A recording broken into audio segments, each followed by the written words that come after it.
Ջրի հարցը իմ համար առաջնային հարցը եւ տեսնում որ այստեղ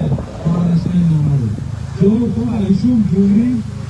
իշխանությունների միջոցով հայտնի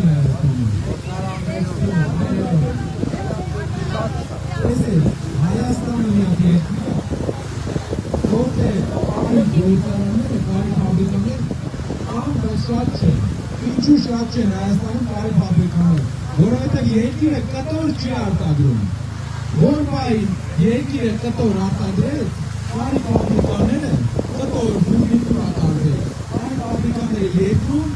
շատ շատանալու է, դա երկու արտանություն։ Առաջինը տեքստիլի գծով կտորի գործարանը ստեղ է լինելու։ Երկրորդը տեքստիլի գծով կարի ֆաբրիկաները ստեղ են լինելու։ Որպես մեծ բնակչության, որպես ժառանգություն ունեցող տեքստիլի գծով Արվան 250 միլիոն դոլարի Հայաստանը տեքստիլ է ներմուծում։ Մեծ մասը Թուրքիայից։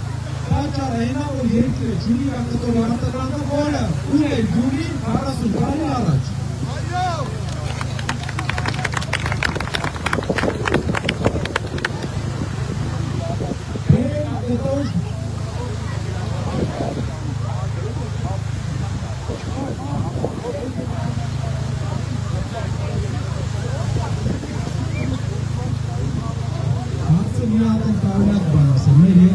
Ինչպես նշեցին, ունիկալ երկիր է, Հայաստանում բուրդը չի վաճառվում։ Սա աշխարհում բուրդը թանկ բան է։ Հայաստանում քանի որ չկա թելի գործարան, բուրդը չի վաճառվում։ Հայաստանում հողերի համարյա կեսը չի մշակվում, այն հողերը, որը բարելահողեր են։ Չի մշակվում, այդ իսկ պատճառով շատ տարածաշրջանը, որը նաև համակի դեպուս է ոչ մեծ մասշտաբների պոտենցիալում էլի չի մշակվում։ Բայց ամենակարևորը բուրդը է։ Ինչ ենք մենք տեսնում, ամբողջ ցիկլը տեքստիլը Հայաստանում կարակենտրոնանա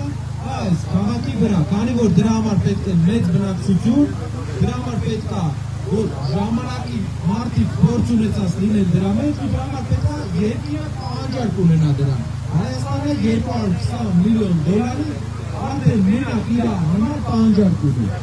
Այդ է կանոն, երկրորդ բանը Գյումրիի համար, որը որ շատ կարևոր է։ Տեսեք, մի անգամ նշել ենք, բայց մի անգամ էլ ենք ուզում նշենք, եթե հետաքրքիր եք ներկայացնենք։ Ուրեմն Հայաստանը ռազմաարդյունաբերության առումով պետք է ունենա մի կենտրոն, որը հեռու կլինի Ադրբեջանի սահմանից։ Այդ քաղաքը պետք է ունենա առապորտ։ Այդ քաղաքը պետք է ունենա երկաթգիծ։ Որ քաղաքն է դա։ Ու մեծ բնակչություն, որ կարողանան աշխատել։ Առապորտը կա, երկաթգիծը կա, բնակչությունը կա, կոչվում է արհեստավորների քաղաք։ Այսինքն մարդիկ իբրե սովոր են դրան։ Երկու ուղղությունով կզարգացնենք, իսկ քաղաքի կենտրոնը ներգնա տուրիզմ։